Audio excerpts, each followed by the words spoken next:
Welcome back, everyone. Maybe you're not a beginner keeper anymore. Maybe you want to move on to animals that need high humidity, big enclosures, and UVB. Well, that's why today I'll be talking about the top 5 best intermediate reptiles.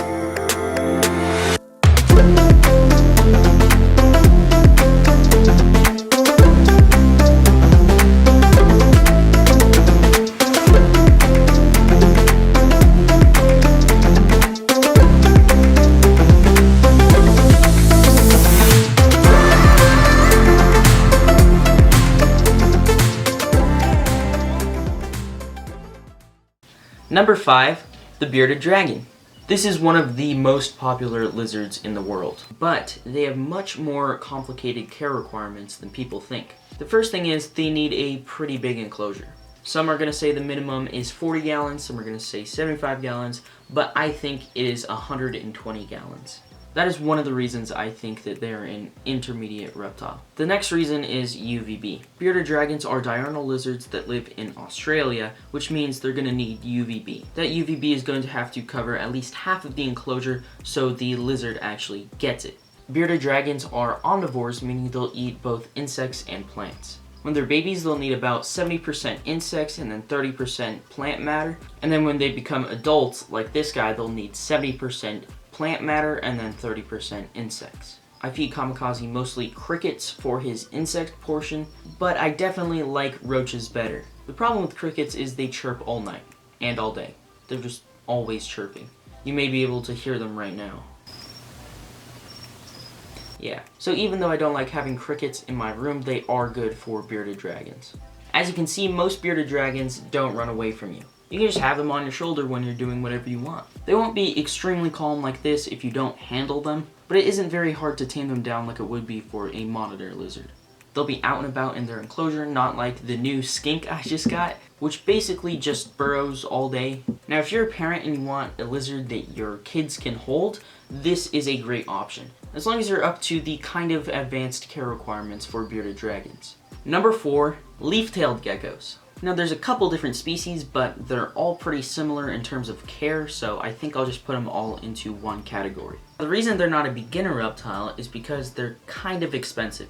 If you're trying to get a captive bred giant leaf-tailed gecko, it can be over $1,000. I think the smaller ones are less expensive than the giant leaf-tailed gecko. Correct me if I'm wrong, but those are still very expensive as well. Now, the awesome part about them is the way they look. Their tails are insane. Not only the tails though, the giant leaf-tailed geckos, those eyes are crazy.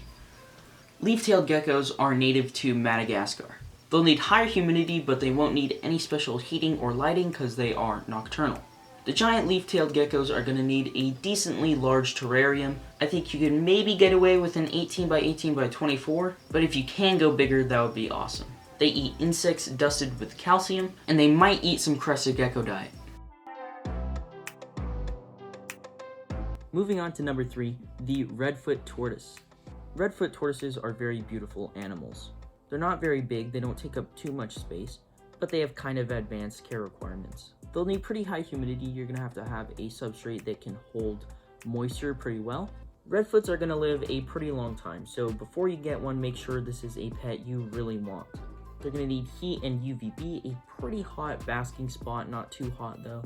You gotta give them a couple hides to make them feel secure. You know, just basic stuff that most reptiles need. They will eat a ton of different vegetables and fruits. It is very fun to watch a tortoise eat. Do way more research than I'm saying in this video. This is just kind of talking about animals, not giving really good care advice on them because I don't own these animals. So definitely do more research than just this video. Moving on to number 2, Leaftailed geckos. This is the largest gecko on the planet. They have a ton of loose skin that's just really cool looking. They just look like really chunky geckos. There are tons of different localities, the smallest one being the Nuana leachianus, and then the biggest one being the Yate Grand Terre. With a lot of different morphs and localities, the price ranges are going to be all over the place. The lowest price for a leachianus is still very expensive. On Morph Market right now, I think the cheapest one is $500, and then the most expensive one being around $3,000. Leaftailed geckos mainly eat crested gecko diet. If you don't know what crested gecko diet is, well, it's a powder. It's a powder, you put water into it, and then you stir it around, and then you put it in the enclosure, and it's ready for the animal to eat. You're going to have to change it out every couple of days or so, or else it will mold in a humid environment. I feel like most people who own Leaftailed geckos put them in too small of an enclosure. Most people put them in 18 by 18 by 24s. That's the same enclosure size you would put an adult crested gecko in. That's not a lot of space for a Leaftailed gecko. If I got a Leaftailed gecko, I would house it in a 24 by 24 by 36 PVC enclosure. You can find the size at Animal Plastics. For a small baby, I would recommend a 12 by 12 by 18. They don't grow very fast, so if you're waiting on your Animal Plastics enclosure to arrive, you should be okay. If you're willing to pay $500 for a Leaftailed gecko, I think that would be a fantastic arboreal species. Number 1 on this list for the top 5 best intermediate reptiles is going to be the Timor monitor, or Timor, however you want to say it. I love tree monitors. One of the most popular monitors is the green tree monitor, but that one is extremely expensive. I was searching for an arboreal monitor that didn't get too big, and it wasn't that expensive. This dwarf monitor only gets up to 20 inches in total length. That's not too big compared to many other monitors, which means they won't need a massive enclosure. You can keep an adult Timor monitor in a 36 by 18 by 36. Now these monitors come from Indonesia, meaning they'll need higher heat and higher humidity. This is why I would recommend keeping them in a PVC enclosure. This is kind of a controversial subject, but I would not recommend keeping a Timor monitor or any monitor in a grow tent. Now it can be done safely, but I would not take the risk.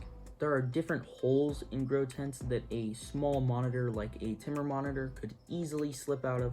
In the end, you might be saving money by buying a PVC enclosure rather than a grow tent, because if your Timor monitor gets out, you might not find it. It's not like Timor monitors are that expensive, they're normally around $200, but still you do not want your monitor to get loose. To be safe, just go with a PVC enclosure or an Exoterra. These monitors are carnivores. They won't be eating any fruit or vegetables. They'll be eating primarily insects. You can feed your Timor monitor meat, but don't do it very often. This is how Timor monitors get overweight in captivity. Try to stick to mostly calcium-dusted insects. These monitors also love to bask. The basking temperature should be right around 120 degrees. If you give them the correct heat and humidity, they will be very active in their enclosure. The one issue you might have with this monitor is it is very shy. They don't interact with you like Ackie monitors do. One of the reasons they aren't very tame is because they're mostly wild caught. The good thing is people are having success breeding Timor monitors. If you do find a captive red one, it's going to be more expensive than the wild caught imports. Well, that's number 1 on this list, Timor monitors. I hope you guys enjoyed today's video. If you did, go hit the like button, and if you want to see more content like this on this channel, go hit subscribe. We got some cool stuff coming in the following months, so stay tuned, and I will see you guys next week.